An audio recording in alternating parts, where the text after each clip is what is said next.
Kashperova studied at the Conservatoire in St. Petersburg for, I think, 7 years. And the first part of her studies there was as a pianist in the special class of Anton Rubinstein.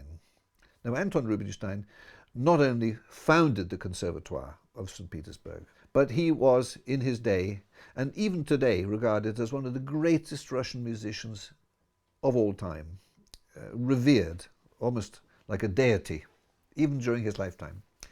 And in his final years, in his final stint of teaching, he selected 4 pianists of extraordinary talent to be in what was called the special piano class, and all their lessons, and there were 2 lessons a week, each lesson was of 2 or 3 hours, the lessons were opened to the public, and the Conservatoire students filled the hall, in fact, filled the corridors, apparently.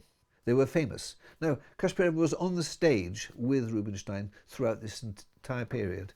When she graduated, she was regarded as the very best of the special class. She was an extraordinary pianist. And when she graduated, testimony to her qualities is that the professor of violin, Leopold Auer, and the professor of cello, Alexander Vezhbilovich, invited her to form a piano trio. In their company, she developed a special appetite, a special love of that genre, the piano trio. Later in life, in Moscow, in isolation, as she kept her head below the parapet, she composed her final work, which was, significantly, a piano trio.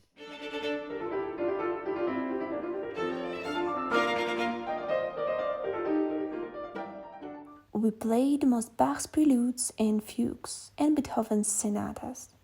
Rubinstein then gave me the Schubert's Moment musical, which I managed well, though I found it more challenging.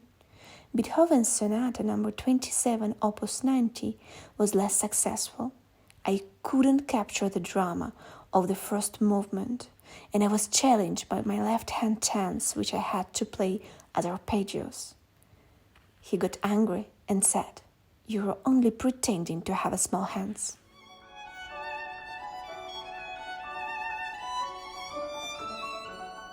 This piano trio, this music became a real surprise for me that moment, because I expected to meet, of course, professional, skillful composition with good sense of form and balance between timbres, but I did not expect it at all to find in the Kashperova's work a quality of genuine lyricism, of such a degree of concentration.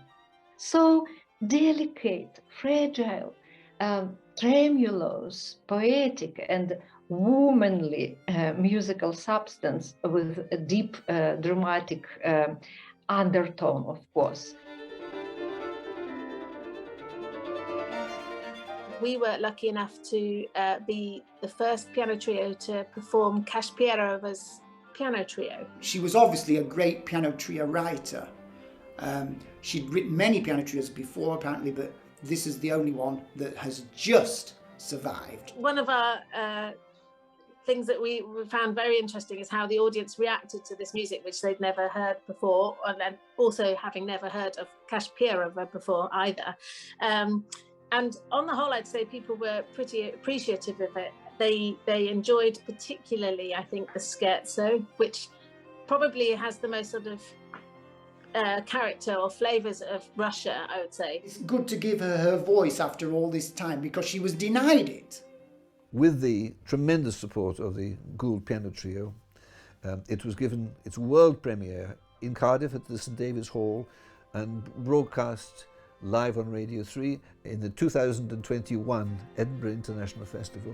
The Kashperova Trio opened the Festival of Chamber Music Concerts, also broadcast live on BBC Radio 3. This piano trio has great significance in the Kashperova edition that's being launched.